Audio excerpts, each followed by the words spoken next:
Oh, look, it's Barbie. And Snappy. Bert and Ernie. That's Sonic. Sonic! I saw Sonic! Hey everybody, welcome to Suspenders of Belief. I am Traby. And I'm Heavy. And today we watched a little movie that you may have heard of called Jingle All the Way. Why? You picked this. It's your fault. I'm blaming you. Did I pick it? Yes. It's always been open for discussion. We've talked about this one for a long time and how it's really problematic. Not in the modern day term. It's a bad word, I wouldn't say. I'd say it's unusual. The tone is so all over the place. It makes a good conversation piece because it's so bizarre. But before we get too deep into it, do you want to talk about how would you summarize this movie? Oh man. Okay. This is a movie that I've seen it many times over my lifespan, and I've constantly battled with the question of, is it satirical or is it being earnest? And even right now, we just watched it, I can't tell you. I still can't tell you. Because it's competent enough that it doesn't quite have the room quality where you can't be like, you know what, this is just bad, but they were trying their best. So there's some things that work, and obviously some things just don't age well because some of the comedy of the 90s was not the most, sensitive. But as a whole, the experience is so surreal. People behave like cartoon characters. There's cartoon logic and things that happen, and events, and the way that people interact with each other. And there's like moments of humanity slipped in, but they are so small compared to the overall world that seems to exist in this fantasy, like cartoon logic. It's a mess. The movie's a mess. It's so hard to pin down. I would say that it's self-aware enough. There was one scene that I pointed out when we were watching it where it's playing It's the Most Wonderful Time of the Year, and it's got the slow motion camera on the balls being chucked at the crowd. And when Arnold is leaping up to try to grab one, it's playing that, and that's obviously to contrast with the horrific scenes of humans beings hurting each other.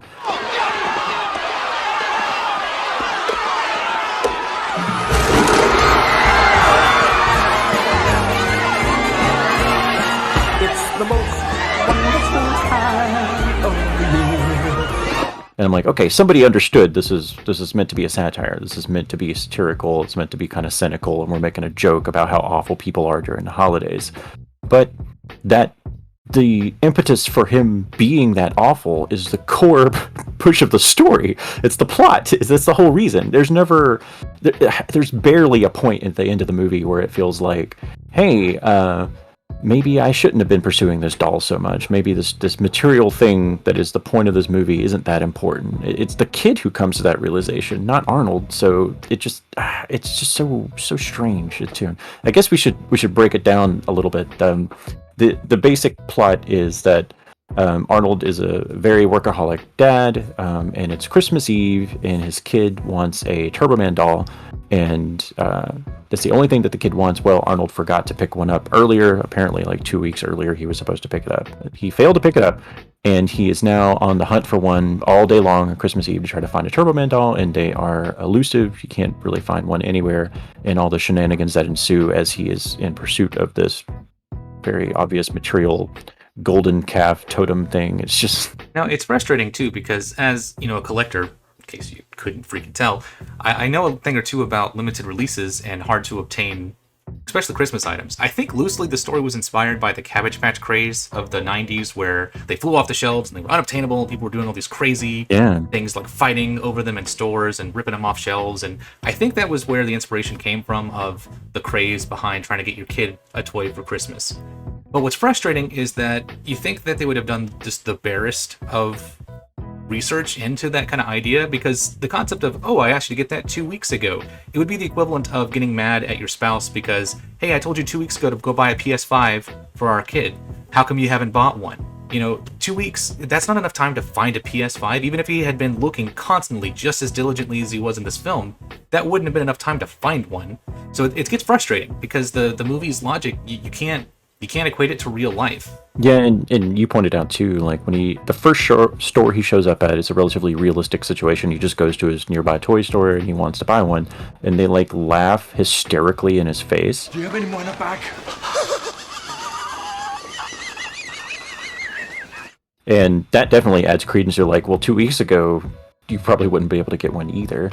But it does seem like an unrealistic response. As I work in retail currently, and if somebody came to me on Christmas Eve and said, "Do you have any PS5s?" I might, in the back of my mind, be like, "Today," but I wouldn't like cackle in their face that they failed to buy the thing they need for their kid, especially as desperate as Arnold appears to be in that moment. It's like, yeah, this is not a normal human response. And it's not just that they laugh, because like he goes to get a coworker to share in the laughter, like in his face, but he like mocks him and makes like a duh face whenever he like, I can't believe you asked me that, you stupid idiot. Man, this movie feels like a script that they kind of made up pieces of it as it went along, because there were several moments where we were talking about the casting being strange. Arnold in this role doesn't feel like they're trying to do a juxtaposition of his size and the role. Like you mentioned, Kindergarten Cop is a good example. You put somebody who's supposed to be this, action hero, special agent person, but now he's got to like babysit these kindergartners. Like that's funny because he's, out of his element. But in this one, he's just supposed to be like schlubby, normal husband character. And so whenever you have the next door neighbor person trying to make moves on his wife, it feels like if those two actors had been flipped, it would have made much more sense. If Arnold had been the hunky, recently single, now available dad that all the neighbors are constantly flirting with and trying to catch the attention of, and he's making a move on, the next door neighbor's wife, and you have the next door neighbor character who's just like schlubby normal dad guy just trying to get a toy for his, his kid, it would have made a little more sense.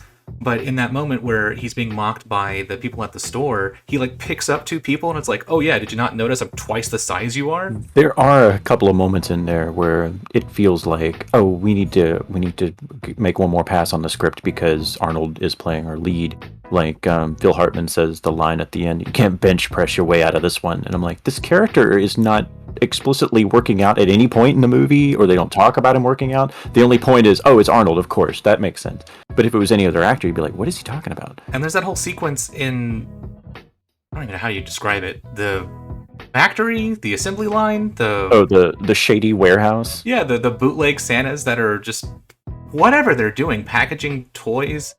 And I guess you're supposed to assume that all of them are like crappy Mexican knockoff whatevers, but it's such a strange scene, and it ends with this giant fight sequence. So the scene kind of comes from nowhere and abruptly ends.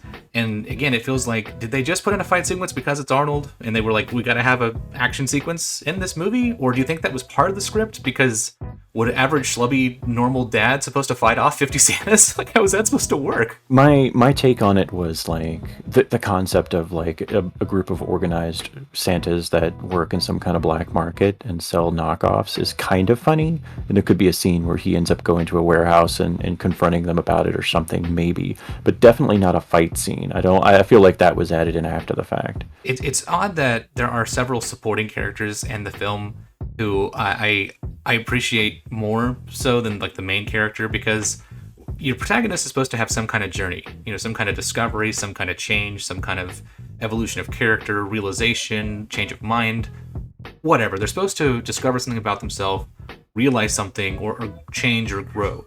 And I feel like with Arnold, he really doesn't, because it's not like in the beginning of the movie he doesn't appreciate his family or his kid. He does. He's just not actively present enough, but it's not like he's blowing him off to go hang out with his friends or go out drinking or partying or whatever. He's just a workaholic. He's working too much. Mm-hmm. It's a strange thing to comment on, because it's not as though at the third act of the film, oh, you got to come into the office. There's a big client. There's this big deal. It's gonna blow up. We need you in right now. And he says, sorry guys, it's Christmas. I'm spending it with my kid. I'll see you on Monday. We don't get that kind of him choosing family over work. So there really is no growth at all. He spends the entire movie trying to get his kid the toy. He gets him the toy. Yeah.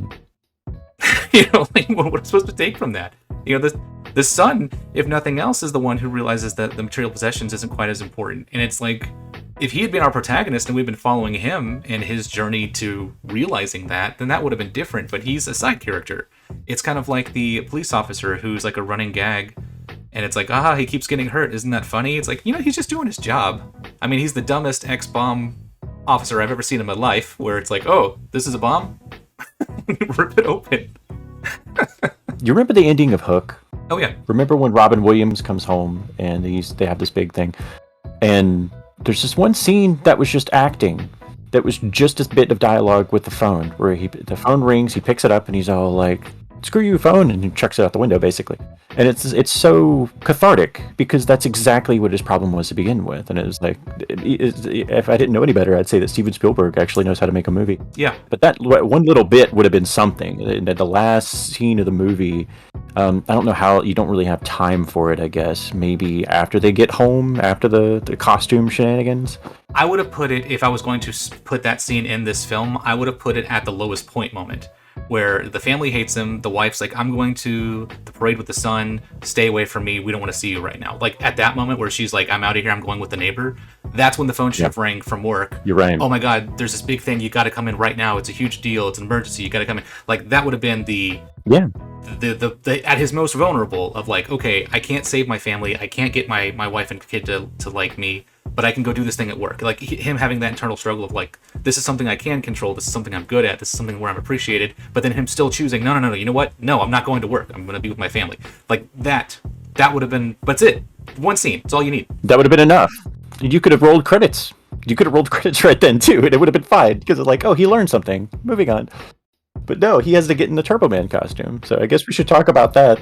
Oh man, that Turbo Man sequence is, I guess, when the movie gave up on itself, because it was always writing this line of like, is any of this supposed to be reality? Is it supposed to just be a cartoon? But yeah, when he's like spinning in circles with an active jetpack.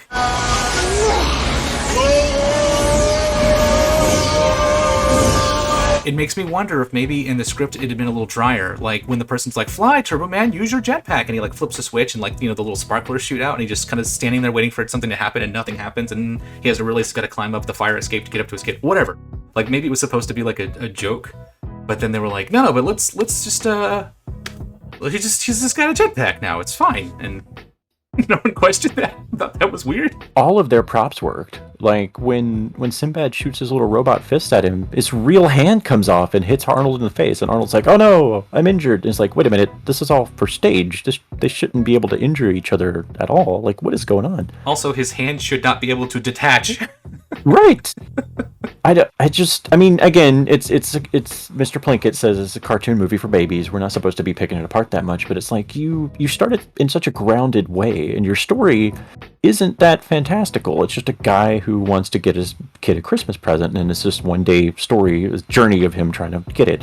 It just, there's no resolution in a character way, and you have this, I guess, this a dramatic effects sequence happening at the end that just feels odd. It just, the tone of it just doesn't land at all. It just seems so unearned, and it's not funny. There are some genuine laughs that I had in the movie. Like my favorite bit is probably when Sinbad and Arnold are commiserating about Christmas toys, and Sinbad basically implies that if you don't give Jamie this Christmas present, he's going to be a failure. He's not going to succeed as an adult.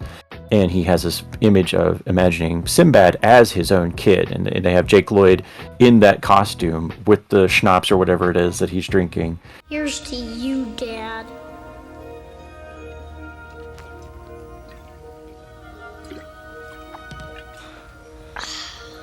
Jake Lloyd gives like a realistic little kid drinks alcohol face of like, it's so funny that they doubled down on that. It wasn't necessary, but it was just like, that's pretty clever. I give the movie a little bit of like, okay, one tiny little nugget there was pretty funny. I was into that. That's what I was saying earlier. It's like there are human elements like sprinkled throughout the movie where it feels like you're supposed to remember that decent people exist. When Arnold gets to that toy store in the beginning of the film and Sinbad is throwing his little tantrum about his wife sleeping with everyone at the post office, people are like concerned and giving like kind of strange looks. And the camera cuts to him. It's not like they're just background extras. Like they're reaction shots of this crowd. Like, what is this guy's problem? And use subliminal messages to suck your children's minds out. And I know what I'm talking about because I went to junior college for a semester and I studied psychology. So I'm right in there. I know what's going on. It's bizarre because everyone in the film acts like they're insane. A maniac, yeah. You think this is just normal for them. So, and like you mentioned with, it was the Giant before he was the Big Show. But yeah, back in the early 90s, he was the Giant. And yeah, when he does that giant punch and where Mini-Me goes flying across the room, he does have a reaction of like, "Oh, are you okay, little buddy?" Yeah. It's just odd because those moments of humanity feel so out of place in this cartoon farce of a movie where a bomb explodes in somebody's face and it's like, "Oh, you got a little smuts on your, ooh, look a little, you got some dirt on your face." Nothing but a harmless Christmas package. How many years in the bomb squad? Talking about those moments of humanity brings us back to the point of us picking this movie, or I guess me picking this movie, was the debate on, is this a Christmas movie or not? It's obviously set during Christmas. There's Christmas decorations everywhere. The plot involves a Christmas present. But would you consider it a Christmas movie? As much as I don't want to say it, I feel like it is a Christmas movie. Like, fundamentally, I despise it. I do not like this film. It was one that I guess because I just loved Arnold as a kid, I watched it many times, but I always felt confused by it. I was always more perplexed, but I was always such a big fan of Last Action Hero that I think there's just a part of my brain in the back that's like, you know what? Mm-hmm. Maybe they were trying to be self-aware. Maybe they were trying to make fun of consumerism and materialism in America and how Christmas has become more about presents and what you get as a, you know, for present is how much you're validated in your relationships or how much your parent cares about you. So like maybe there's some kind of political message they're trying to say, and it's so wishy-washy. Like it doesn't double down on the seriousness or on the craziness, and trying this like back and forth cycle of, are we genuinely supposed to feel sympathetic that he's trying to maintain this relationship with his kid in this like Looney Tune universe where everyone is insane? I think when we're going to cover multiple movies in a debate whether or not they're Christmas movies, I think we differ on this. As you are, and this is like pretty consistent, I think, with most of our approaches to movies. For you, it's more about the logistics and the structure. Like, this movie absolutely depends on it being Christmas for it to function properly. If it was the kid's birthday, it would be like, well, why would everybody else be eager to fly a Turbo Man for this kid's birthday? It wouldn't make sense. So for you, your approach to it is a little more structural, a little more logical. For me, it's a little more emotional. It's like, I think a Christmas movie is something that makes me feel good about this time of year and about people, and this does not do that whatsoever. It's not. Yeah. Oh no. Yeah, no, this is like a horrible humanity at its worst, the most cynical, look what we've become, look what we've turned Christmas into. But again, how intentional is that? How accidental is that? I don't know. If this movie was directed by Paul Verhoeven, I would double down. Yeah. I would know it. Yes, this is making fun of American capitalism. It's talking about look how awful we are and how terrible we treat each other, and we only validate ourselves through our worth through gifts. Like, yes, 100% I could say that. But this is produced by Christopher Columbus, for crying out loud. If it was Verhoeven, Jamie would get the Turbo Man and keep it, because that's how he would double down. It's like RoboCop being kind of like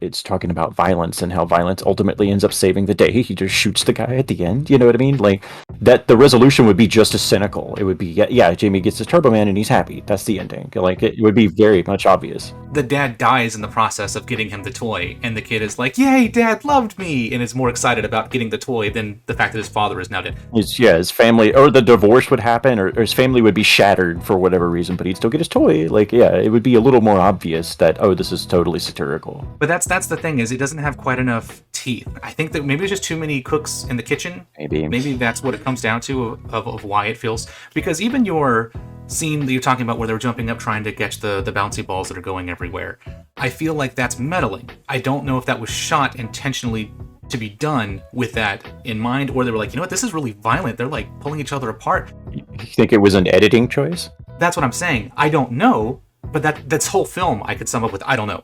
Because, I think it's a good call, and I think it makes for a funny scene to see that juxtaposition, but I don't know if it was originally designed to be filmed that way. The editing in this movie is all over the place.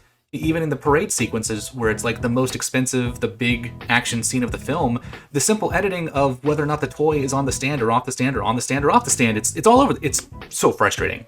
It does feel like meddling. It does feel like somebody came in and like, oh, this is too far. We're going to have to wink at the camera at least a couple of times. But they just don't do it enough. There's not enough in it to make you think that they knew exactly what they were doing.